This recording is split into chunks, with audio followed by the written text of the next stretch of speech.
Hello everyone, this is Bullfrog's Banjo and welcome back to my series where I fix Scratchmo from Daniel and the Dixie Diggers. So my last video I posted about this guy, which if you haven't seen, you should definitely go check out number 1, 2, and 3. But the last video I posted with Scratchmo was about 4 months ago, which is a pretty big gap from this video. And there's a reason behind it. It's not because I'm lazy. So basically, we were waiting to make this video, the 4th video. We've been waiting for the mask. That's what's been the really big setback. And there was a lot of issues with just the mask taking some time to make because it takes a lot of, creative process. And then also shipping, there was a lot of issues where they actually lost the package in shipping. The original mask and the new mask, they were both lost in shipping with USPS. So we had to file a report and then they finally found it and then they were able to send it to us. So it took a long time to get to this point and I'm very happy where it is. And I wanted to show you guys a video where I'm gonna be programming it a little bit. We're gonna watch Scratchmo move, sing a song. I'll show you guys me programming how I do that, my way of programming, and also just give you guys a better look at Scratchmo now that he fully has his face and is pretty much 100% restored. Still issues with the mouth, but it works, but it doesn't work. You'll see because I'll be showing you in this video. So let's begin, right? Let's start by giving his face a nice good look, right? So Scratchmo is a really interesting character. He is the most undog-like character out of the Daniel and the Dixie Diggers, but also he very much is a dog. He is supposed to look like Louis Armstrong, but also like a dog. So he has the features like the nose shape kind of, and the lips and teeth obviously, but also has things like the dog ears and like the dog, face kind of. It's a little confusing, but he's supposed to be like a parody character, but also its own original character, and his name is Scratchmo. So the face we have here was painted by Andrea or Cavity Sam, also molded from the original mask, which is right over here. So we're looking at the original mask. Now, it did suffer some damage from the molding process. The paint's a little bit rough. It might be cleanable. It might just be like the stuff from the original, mold. Not the original mold, just stuff from the mold. But what you can see here is that the original one had like cracks and had some other issues, and the paint was a little iffy. It was a very good mask and it was in good shape, but I didn't want to keep it and have it get into worse shape, and by the time it's in super horrible shape, it won't be fixable for Scratchmo. So what we did is I sent that mask away. It was molded. You can see, where there used to be cracks is now no more. This is fresh new latex and fresh new paint. Andrew did an amazing job at this paint job. If you look at it, it's even probably better than the original. Of course, the paint job is like damaged on this one, but still, you can see like there's perfect airbrushing and the colors are just right. There's different styles of Scratchmo masks. There's like a darker toned face version of Scratchmo that they did for a couple of shows. But this is like the lighter one, which I wanted because it's more of exactly how the original one was, and it also kind of matches his outfit. It's really nice. You can see he has his eyes in there, which are a little yellowed, which you probably are noticing. I can't do anything about the yellowed eyes because they are thin plastic and they have these stickers on them, right? So I can't paint them because the stickers will obviously get ruined, and I can't clean them because the stickers will get ruined. So unfortunately, his eyes are gonna have to stay that kind of tainted yellow. It's just sun damaging, so he was left in the sun, unfortunately, at some point in his life, and it made his eyes a little bit more yellow than white. So it is a little bit noticeable with his teeth being really clean white and his eyes not, but it's something we're just gonna have to live with, and I wanna keep this guy, original as possible, but also in the best shape as possible, right? So he needed a new mask, but I really don't feel like replacing the eyes for new stickers or anything like that because this is all original. All right. His fur is really nice. This is the original fur, obviously. The fur was taken off that mask, put on the new one. Here's actually some of his fur from his hand. They use fur to actually fluff out the hands, extra scrap fur. So this is like brand new fur.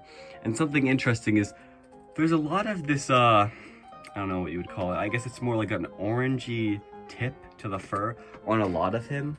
In fact, on like most of him. You can definitely see it in like the cracks. I think what happened is Hershey Park used an artist, and they had an airbrush and they kind of added it in certain spots. It doesn't really look like paint, but if you're going to compare it to the original fur, it could also be sun fading, obviously. But if you're going to compare it to the original fur, it's much darker and there's none of that prone. This is also, fun fact, the same fur for Duke LaRue, I believe. So it's just interesting to note that. So like what I'm holding in my hand right here is basically Duke LaRue fur, as well as what's on him, except of course it's, you know, faded or painted or something. We'll give him some hair right there. The mechanism and animatronic under that is actually Roscoe the Mouse from Fantasyland, Massachusetts, made by VP. I think it looks funny with this on it, but it's just for display right now. So back to Scratchmo. You'll see he looks nice. Now there is some issues. Now when you do mold something, it does shrink a little bit. So that's why some bootleg Dracofire masks look really weird, or they rip more often. So what you can see here is that when I close his mouth, which I have to lift up his head and his body to do, it doesn't fully close. Now I believe it used to kind of fully close. It didn't like fully close, but I'd say when he's aired up, this is probably as closed as it gets, instead of like completely closed. Now I'm gonna try working on modifying the actual lever to close more, because the issue is that the mask shrunk a little bit, and because of that, things aren't really like aligning to the exact point, as well as this mask is a little bit thicker, you know, thicker than this like squishier mask that's old. So it's not exactly perfect, but when he talks, you can tell it's very small, but it is noticeable. So we're gonna move on to that. So let's see. He has his ears up here, which are bendable. He has this little like rough part in the forehead area, but I don't know, you know, what that's from. Let's move on down, right? So we spent a lot of time looking at his head and his awesome paint job, which looks amazing. You have to admit, it looks pretty good.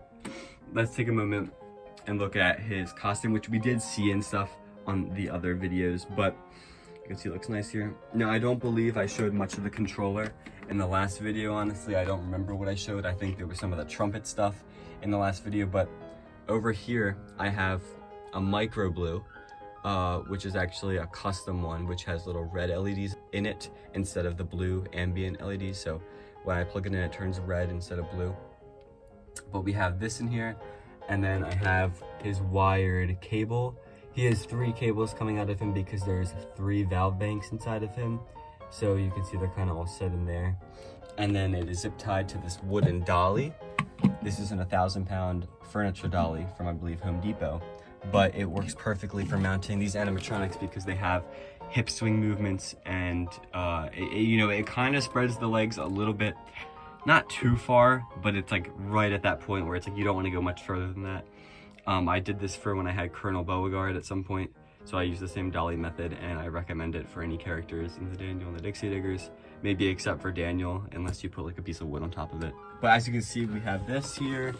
Now, I tried to make this guy as compact as possible. I didn't want him to be a character that was like, you know, he needed like a controller in another area and long wires spreading everywhere. So what I did is I mounted the controller straight onto his base with a zip tie, you can see here.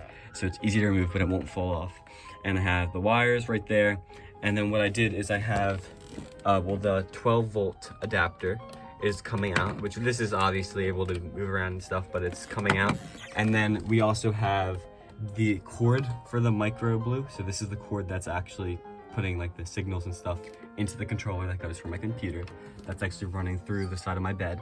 And then on the floor currently, I have the hose, which is actually feeding air to him. So these 3 wires and hoses and cords, those are all that are really getting pushed into him to give him power. So if I ever need to bring this guy on the road or travel with him or ship him or whatever, he has all this stuff and it's really compact. That's, I guess, the word I want to say, because that's what I did for him. I made him really nice and compact and easy. He has, right now it's not currently mounted to the base, but I'm going to get it screwed into the base soon. He has a water collector, so air goes through him and it collects all the water right there. And I can also adjust the PSI of the character, which I believe I have him running at maybe 50, 60 currently. Which seems to run perfectly fine, much less, and I think certain movements would stop working, but that seems like a lot of PSI for him, so I have to get things situated, but I think that's fine. His feet, you know, these pop off if I ever need to, but underneath we have the flows for both. So one of the flows, I believe the gray flow, the one that, this is like a really big flow control basically. But the gray flow, what that's doing is sending all of the air into either the returns or the valve banks. In fact, it looks like that actually right there, that gray flow, I think it's sending all of the air into the valve banks. So all of the air is going to the valve banks. So I'm able to adjust how much air is going to all those. And then I believe it could be vice versa, but the yellow one is sending all the air to the movements for retracting. So that would be like his mouth closing or his head looking up. You know, movements that are like default, like his hips swing to one side, that are always getting the push air, you know, pushing, that is for the yellow hose. And that's hiding under his foot, very easy access, but it's screwed in there, and that's just some easy stuff. This foot has nothing under it currently, and I don't think it really needs anything. But that's kind of what's going on with Scratchmo right now. So I'll do another look around his face. You can see he looks really nice over here. It's great to have him fully completed after a long time of seeing just his bare mechanism. You can see his costume, you can look up his head. All original fur. You could see some of the sun fading where his strap was a little bit lowered and then it sun faded. Or, you know, it sun faded the strap and not the part that was covered. And yeah, his teeth, fun fact, is a separate part of the mold. I'm not sure if I talked about that in any other videos, so they actually get glued into here for both of these. And yeah, he has his eyes right here, which can move. He has his eyelids, and then of course all of his movements. So I think the next step that we are gonna do is I'm gonna start airing him up, and then we're gonna program him, and we're gonna have him do a little show for you guys, and that's gonna be the end of the series because he is pretty much complete.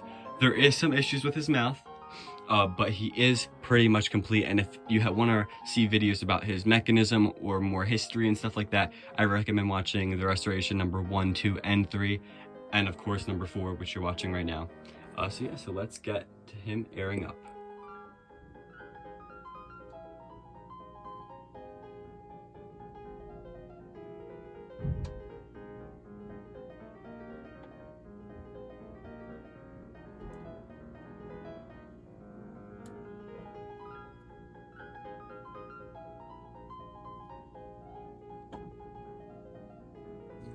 Now that Scratchmo is aired up, I loaded up a show that I've already programmed.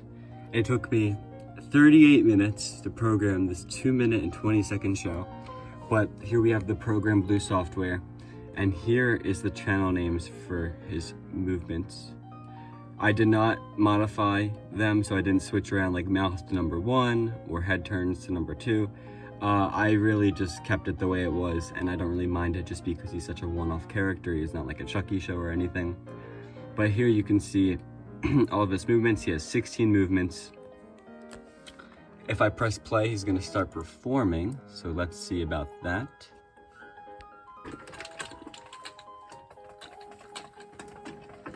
Looks like I don't have his audio on, but he's definitely moving and playing. Funny.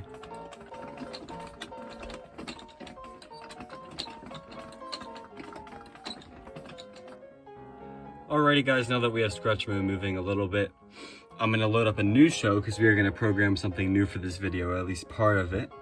Now I loaded up Misbehaving, which is one of Scratchmo's shows. We're just gonna name it Miss, M-I-S. Doesn't really matter currently.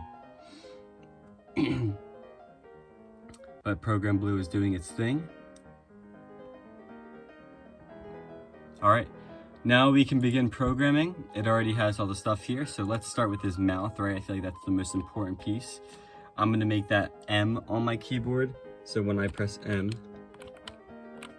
it's gonna make his mouth move. So let's start looking at that. Now, programming is something that's pretty fun to do with animatronics, whether they're Chuck E. Cheese or non-Chuck E. Cheese stuff. I think it's a pretty fun thing. It's kind of like puppeteering a little bit, but it saves permanently, kind of. I think the main thing about programming, though, is that the songs get repetitive. So if I love to, you know, record or program a song that I really find interesting for Scratchmo, I'm probably going to get sick of it by the end because I have to listen to the song over and over for each movement, of course, depending on the show. For a Chucky show, that could take me like an hour or two to program. It definitely gets annoying. For Scratchmo, I don't really think it does. It's only like 30 minutes of, for programming. But I do think it is still a little bit repetitive. But you can see here, I'm just messing with his mouth, making him talk a little bit. His mouth movement is not perfect. I will work on it and try to get it better, but it does move and you can tell it's moving, hopefully. So let's start programming, I guess. So when programming, I have it listed up here on my Program Blue software. When programming, you usually want to go one movement at a time, or in some cases like the head turns or the head tilts. I usually don't do like the eyes and the heads at the same time. I know it's a more efficient way of doing it, but it also doesn't look the best. So right now I'm programming Misbehaving, and I did the mouth first, so let's cut to like the middle of the song. As you can see, it's just the mouth movement.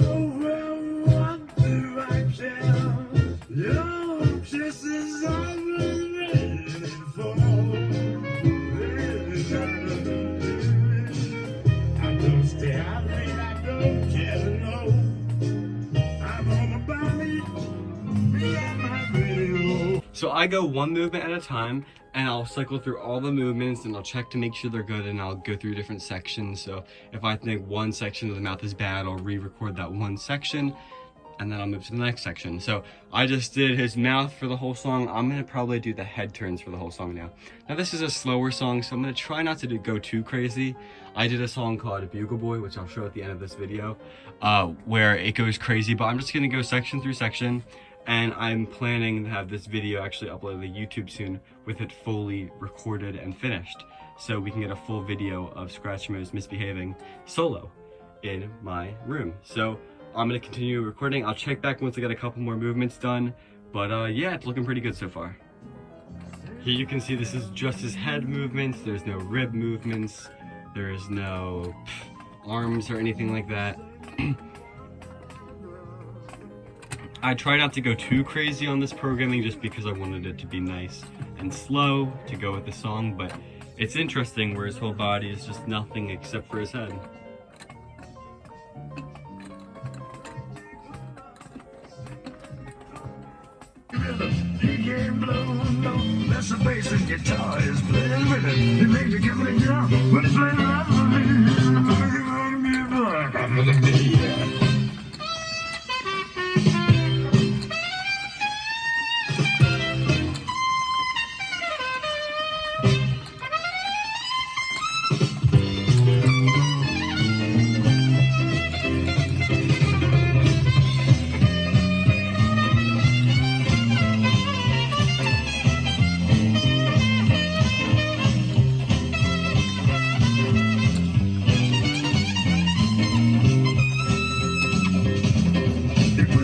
So yeah, I just paused it, but that's a little bit of him moving. So he moves, I think he moves pretty goodly if that's a word.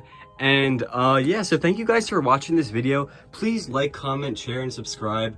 I'd really like for more people to see this awesome restoration. And also stay tuned for the Misbehaving video, music video almost. I think it turned out pretty good. And yeah, thank you guys for all the support and being patient.